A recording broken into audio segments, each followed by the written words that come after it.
भद्रक नुआबजार भागवत कल्याण मंडप ठारे भद्रक जिलार विशिष्ट जननेता प्राक्तन धामनगर विधायक स्वर्गत हृदानंद मल्लिक 35तम स्मृति सभा अनुष्ठित हो जाइछि।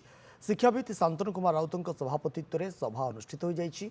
हृदानंद बाबू जड़े दरदी राजनेता थिले। से धामनगर निर्वाचन मंडलीर बहु उन्नयनमूलक कार्य करथिले। तेणु से सदा स्मरणीय होई रहिबे बोली विशिष्ट वक्ता माने स्मृति सभारे स्मृतिचारण करथिले।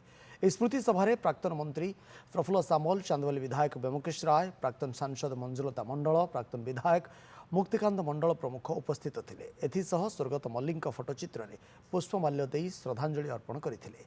इस स्मृति सभारे स्वर्गत मल्लिक सुपुत्र भंडारीपोखरी विधायक संजीव मल्लिक और जिला परिषद सभ्य प्रदीप मल्लिक, दैनिक सकाळर प्रकाशक अमित मल्लिक उपस्थित रही समस्त को धन्यवाद अर्पण करथिले। स्वर्गत हृदानंद मल्लिक कांग्रेस राजनीतिर जड़े तुंग नेतृत्व थिले एवं से अभिभक्त बालेश्वर जिले में जनता दल प्रेसिडेंट थिले एवं धामनगर निर्वाचन मंडली बहुत थर विधायक भाव में से जीति प्रतिनिधित्व करछंती एवं तांकर जो राजनैतिक समय से अनेक विकासमूलक काम धामनगर निर्वाचन मंडली करछंती।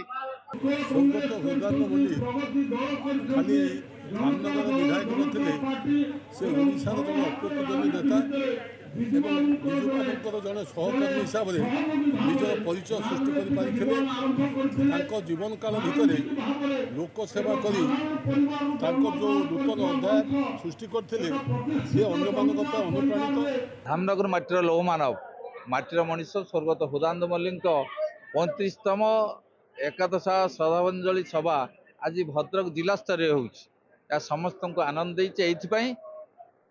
स्वर्गत हृदानंद बाबू माटीर मनीष धामनगर थिले मध्य केवल धामनगर भितर सीमित नथिले, अविभक्त जिला ठारू आरंभ कर समग्र सारा राज्य रे स्वर्गत बिजू बाबू एक सहयोगी भाव निजर पराकाष्ठा राजनीति क्षेत्र हो समाज सेवा क्षेत्र हो प्रमाणित कर से अविभक्त बालेश्वर एवं भद्रक जिले में जड़े जननेता थिले जे लोकों संपर्क रखापी से पदयात्रा करते।